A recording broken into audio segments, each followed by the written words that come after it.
Assalamualaikum warahmatullahi wabarakatuh. Halo semuanya, terima kasih ya sudah klik video ini. Selamat datang di video pembahasan mengenai materi, model, dan klasifikasi bisnis e-commerce. Tidak lupa juga saya ucapkan terima kasih kepada Ibu Berlian Nursyanti Mahardika MP selaku dosen pengampu mata kuliah e-commerce kelas RA7 semester 4.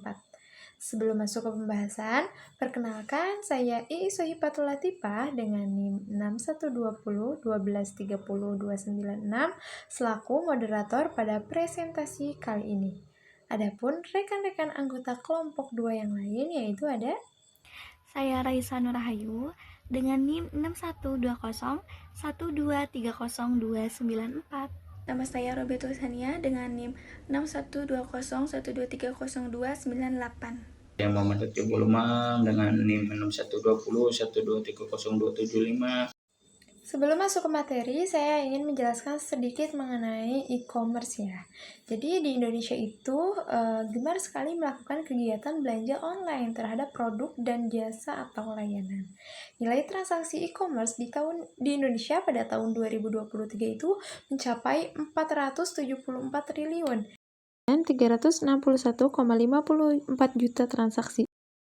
Semua produk dan layanan dapat kita temui di dalam e-commerce, mulai dari makanan dan minuman, musik, buku, produk rumah tangga, tiket pesawat, investasi, hobi, dan lain-lain, hingga barang yang sifatnya langka pun kita bisa kita temukan gitu kalau di e-commerce. Terus kita juga bisa menjual jasa secara online kepada orang-orang yang membutuhkan, seperti jasa pembuatan website, jasa kelola media sosial, jasa fotografi dan videografi, jasa pembuatan artikel dan copywriting, jasa desain dan ilustrasi, jasa tukang, jasa bengkel, jasa reparasi, dan lain-lain juga kita bisa dilayani secara online ya. Terus dalam e-commerce juga, transaksi dapat dilakukan melalui platform elektronik seperti situs web, aplikasi mobile, platform marketplace, hingga platform media sosial. Sebelum pelaku bisnis menjalankan perdagangan barang dan jasa secara online, ada baiknya mengetahui model bisnis atau jenis e-commerce sesuai dengan target pasarnya.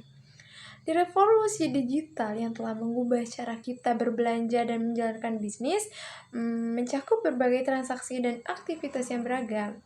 Dengan demikian, e-commerce dapat diklasifikasikan berdasarkan sifat transaksi yang terlibat, partisipasi dalam pertukaran, dan metode pengiriman yang mencakup kategori seperti business to business atau B2B, business to consumer atau B2C, dan consumer to consumer C2C.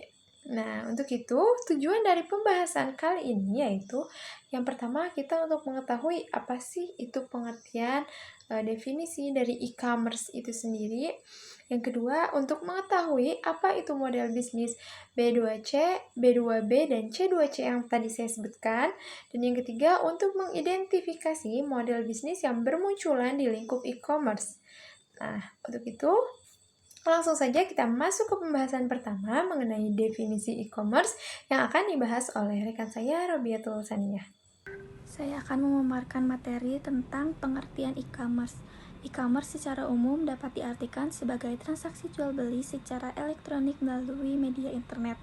Selain itu, e-commerce juga dapat diartikan sebagai suatu proses berbisnis dengan memakai teknologi elektronik yang berhubungan antara perusahaan, konsumen, dan masyarakat dalam bentuk transaksi elektronik dan pertukaran atau penjualan barang, servis, dan informasi secara elektronik.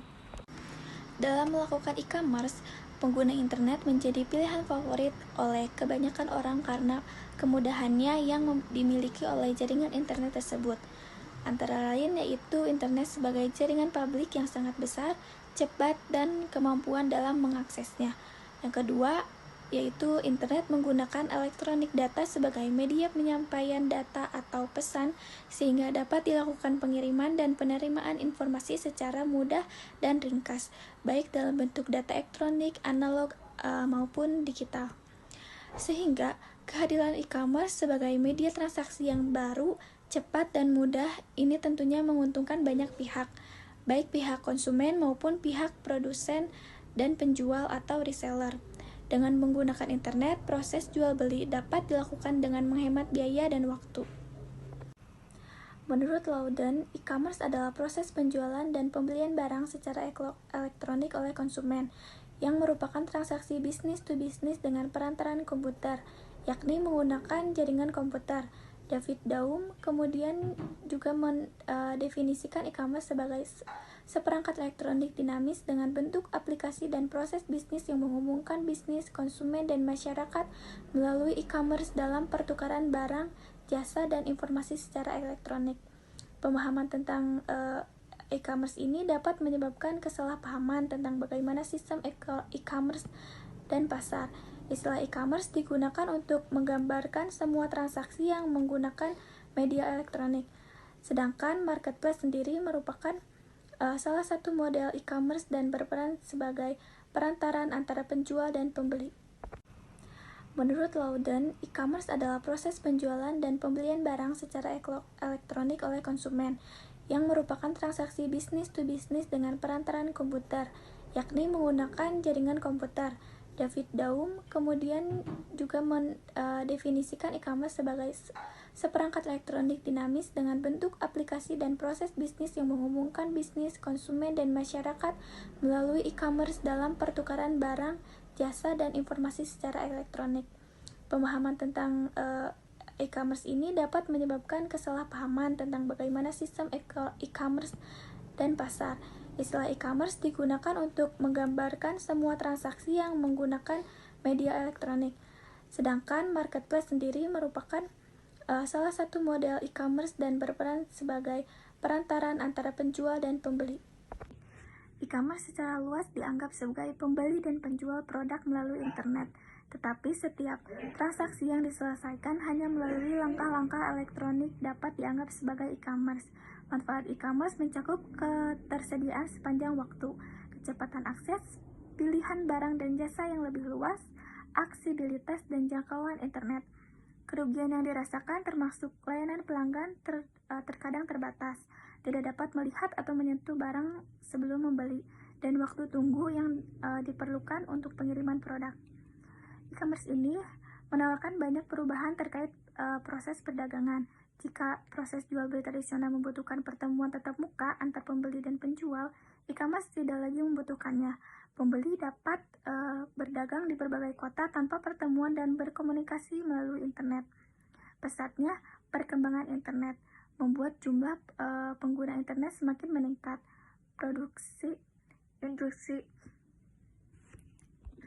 Industri perdagangan digital juga berkembang sehingga situs web e-commerce terus muncul dan membuat bisnis online penuh dengan persaingan. Jika berbicara tentang e-commerce, maka kita tidak hanya berbicara tentang toko online yang menjual produk atau layanan saja. Konsep e-commerce saat ini tidak sesederhana itu. E-commerce ini tidak hanya transaksi antar penjual dan pembeli saja, namun e-commerce ini dibagi menjadi beberapa model. Baik, terima kasih Robiatul Sania yang sudah memaparkan materi mengenai pengertian e-commerce. Nah, selanjutnya materi yang kedua yaitu ada model bisnis e-commerce. Nah, di sini kita akan membahas 3 ya. Yang pertama yaitu ada B2C, yang kedua ada B2B, dan yang ketiga ada C2C. Apa sih yang dimaksud dari B2C, B2B, dan C2C itu? Akan dibahas oleh rekan saya, Raisa Nurahayu. Baik, terima kasih moderator atas waktunya. Di sini saya akan melanjutkan materi yang selanjutnya, yaitu mengenai model bisnis e-commerce. Yang pertama yaitu ada model B2C, yang dimana yaitu business to consumer atau B2C itu merupakan model e-commerce yang konsepnya paling dekat dengan jual beli tradisional. Seperti namanya, bisnis ini menjual produk barang atau jasanya langsung kepada konsumen tanpa melalui perantara apapun. Seperti halnya versi tradisional, ini cenderung mudah berkembang dan tidak hanya menyediakan wadah yang lebih interaktif dengan konsumen, model bisnis e-commerce ini cenderung mudah menjangkau konsumen dari berbagai lapisan dan kalangan. Kemudian, B2C itu juga mampu menarik minat konsumen dari dalam maupun luar negeri dengan mudah karena kemudahan yang ditawarkan. Selanjutnya, e-commerce dengan klasifikasi business to consumer atau B2C memiliki beberapa karakteristik. Yang pertama yaitu target pasar, yang dimana menyasar konsumen akhir sebagai pengguna produk atau layanan.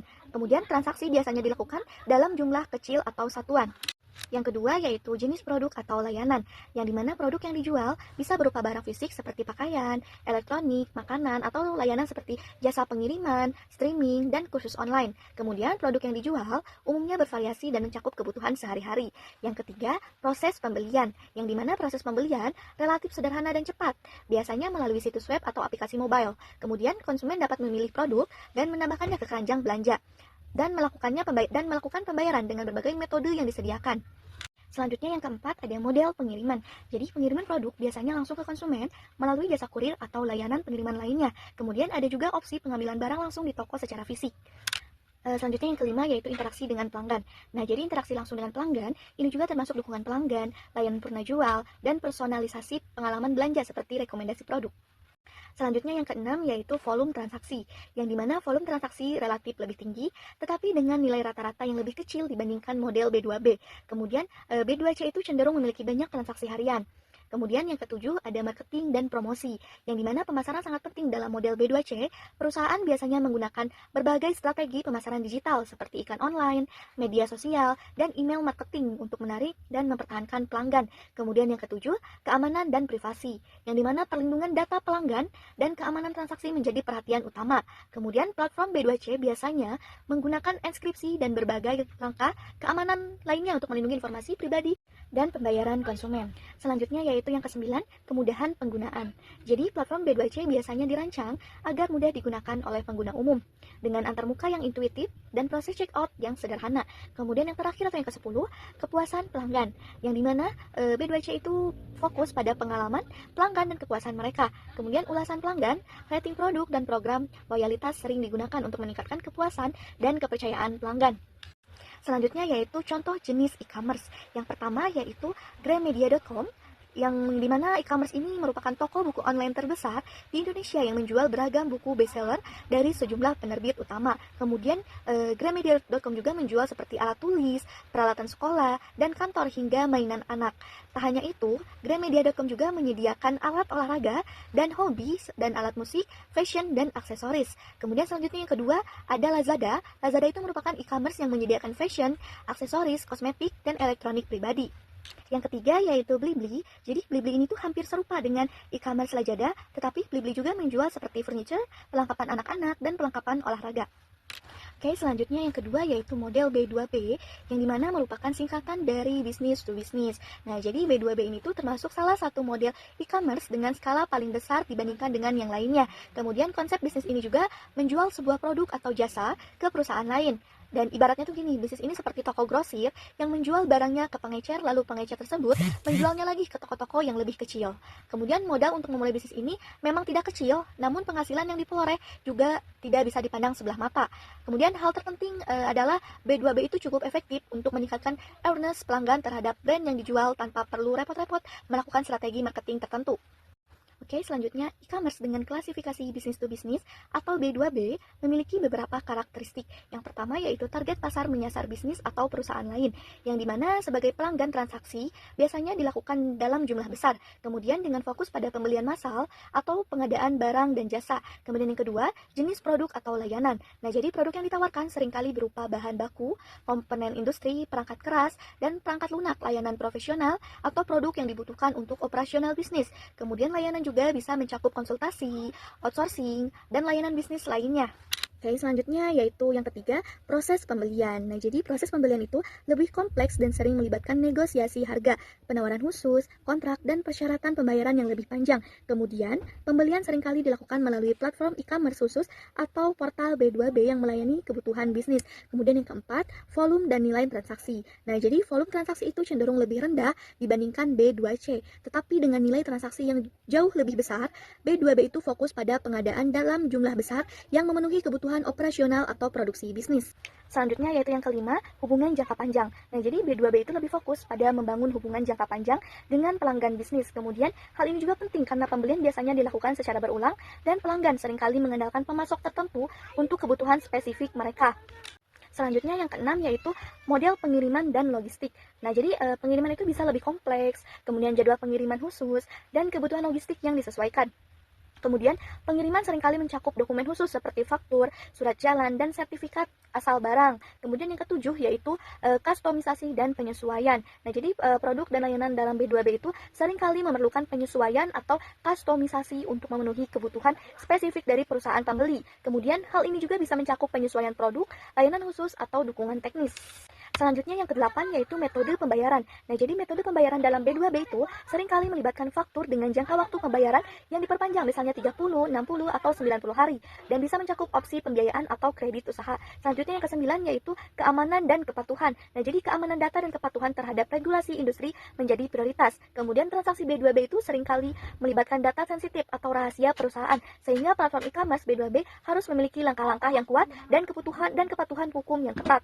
Selanjutnya yang ke-10 yaitu pemasaran dan penjualan. Nah, jadi pemasaran itu lebih bersifat langsung dan personal. Jadi dengan pendekatan seperti pemasaran langsung, hubungan bisnis, dan partisipasi dalam pameran dagang. Kemudian penjualan seringkali dilakukan oleh tim penjualan yang berdedikasi, yang berhubungan langsung dengan klien bisnis. Kemudian yang terakhir yang ke-11, platform khusus. Nah, jadi platform e-commerce B2B itu seringkali dirancang khusus untuk memenuhi kebutuhan bisnis dengan fitur seperti manajemen pemesanan bulk atau katalog produk khusus dan integrasi dengan sistem Enterprise Resource Planning perusahaan.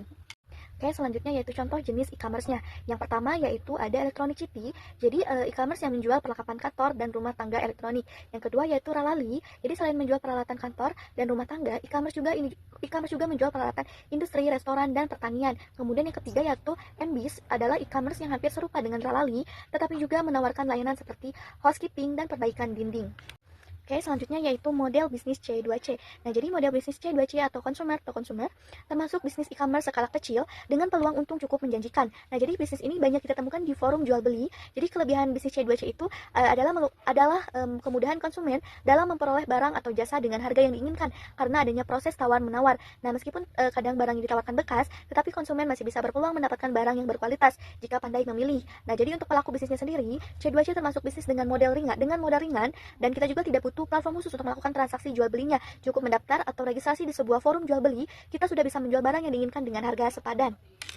Nah, selanjutnya yaitu e-commerce dengan klasifikasi consumer to consumer atau C2C memiliki beberapa karakteristik. Yang pertama yaitu target pasar. Nah, jadi menyasar konsumen yang ingin menjual produk atau layanan mereka kepada konsumen lain. Kemudian dalam model ini kedua belah pihak adalah individu atau perorangan. Yang kedua yaitu platform pihak ketiga. Nah, jadi transaksi biasanya difasilitasi oleh platform pihak ketiga yang menyediakan untuk menjual dan pembeli bertemu gitu. Nah, jadi platform ini juga sering menyediakan fitur keamanan transaksi, reputasi pengguna, dan dukungan pelanggan. Kemudian yang ketiga yaitu jenis produk atau layanan. Nah, jadi produk yang dijual seringkali berupa barang bekas, koleksi, barang kerajinan, atau produk baru dari individu yang memproduksi itu sendiri. Kemudian layanan ini termasuk jasa freelance atau layanan kecil lainnya.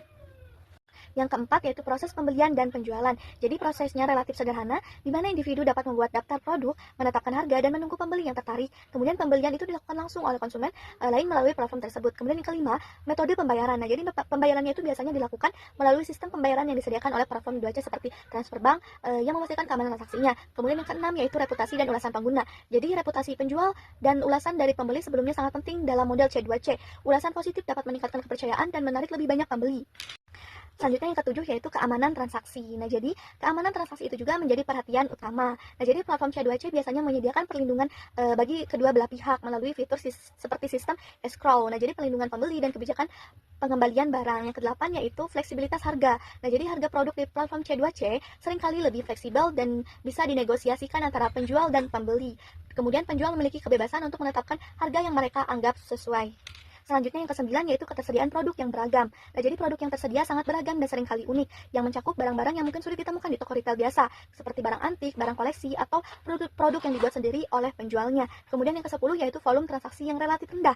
Nah, jadi transaksi itu cenderung dalam jumlah kecil dan lebih bersifat sporadis, dan tergantung pada ketersediaan barang dan minat pembeli. Namun, jumlah total pengguna yang besar dapat membuat volume transaksi keseluruhan menjadi signifikan. Oke, selanjutnya yaitu contoh jenis e-commerce-nya. Yang pertama yaitu ada OLX. Nah, jadi OLX itu merupakan e-commerce yang menjual berbagai produk dari penggunaan pribadi hingga kendaraan dan peralatan rumah tangga. Yang kedua yaitu Tokopedia. Jadi Tokopedia itu hampir serupa dengan Shopee, tetapi pembeli juga bisa menemukan barang bekas di sini. Kemudian yang ketiga yaitu ada Kaskus. Nah, jadi Kaskus itu merupakan forum terbuka dan terjarang para pengguna menjual barang bekas di sini gitu. Nah, jadi yang keempat yaitu ada Shopee. Nah, jadi Shopee itu salah satu platform terbesar se-Asia yang sudah membuka kantor di berbagai negara.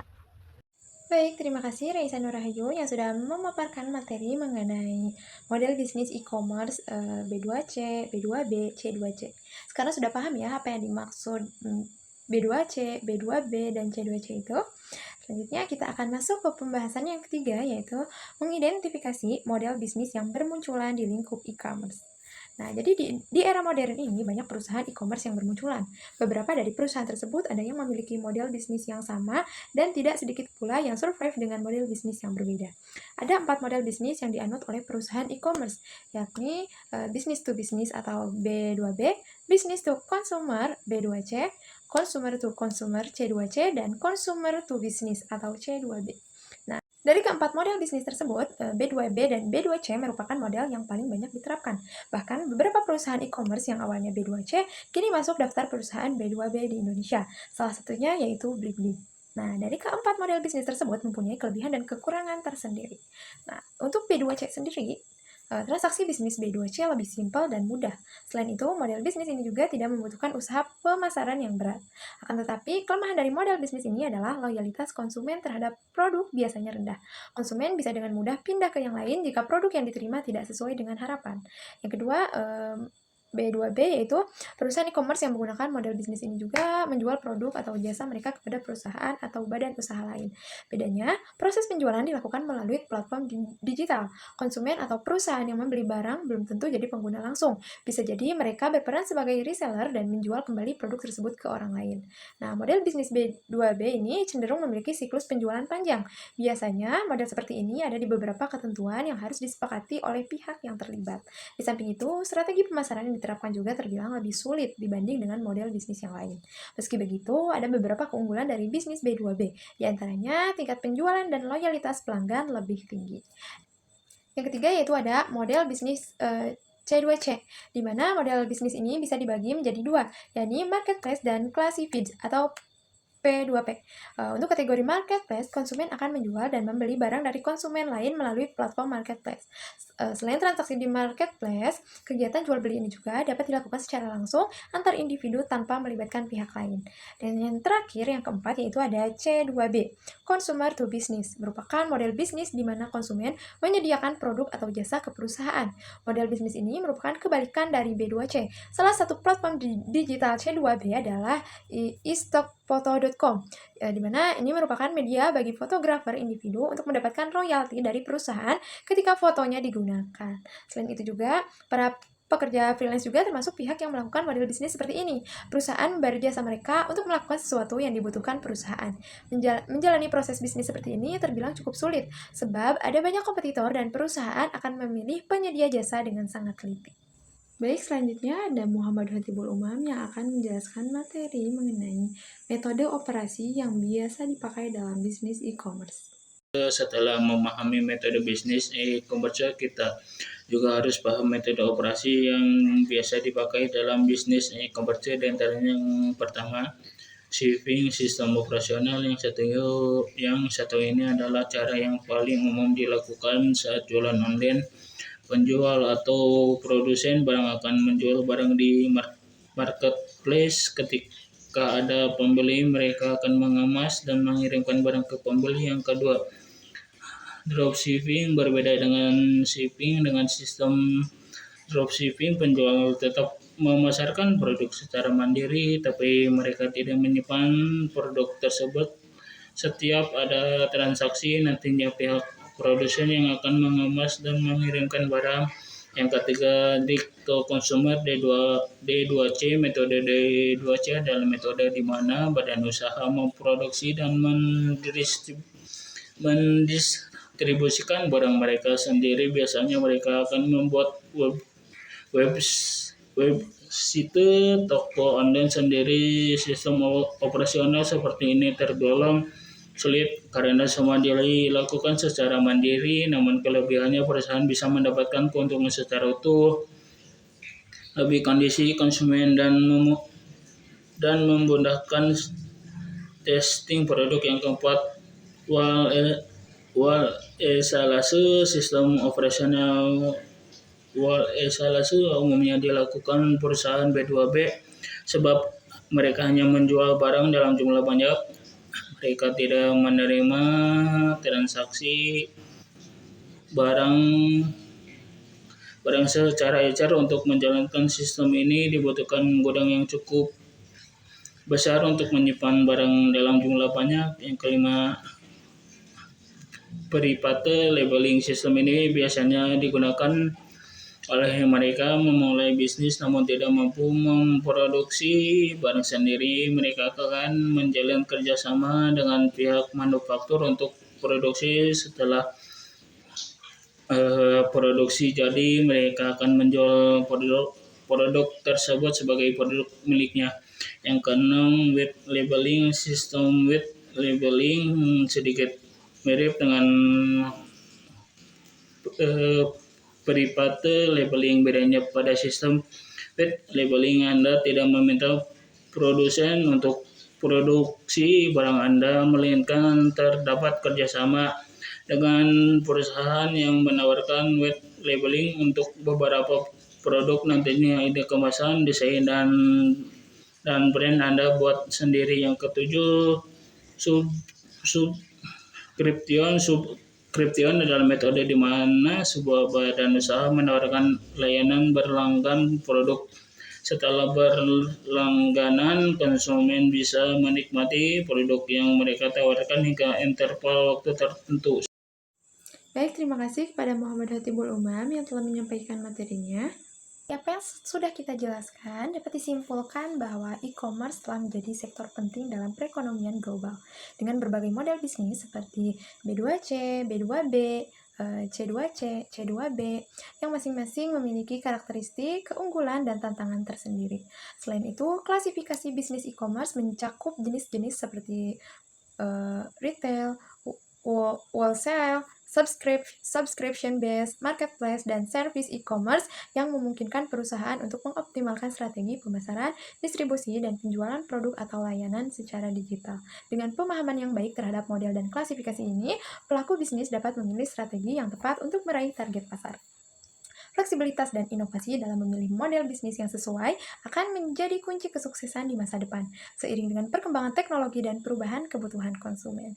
Oke, baik, mungkin itu saja yang dapat kelompok kami sampaikan mengenai materi, model, dan klasifikasi bisnis e-commerce. Jika ada yang ingin bertanya, silakan ya ditulis di kolom komentar. Terima kasih kepada Ibu Berli Nursyanti Mahardika MPD, serta teman-teman yang sudah menonton video ini. Semoga dapat dipahami. Saya Iso Hipatul Latifah pamit undur diri. Terima kasih. Wassalamualaikum warahmatullahi wabarakatuh.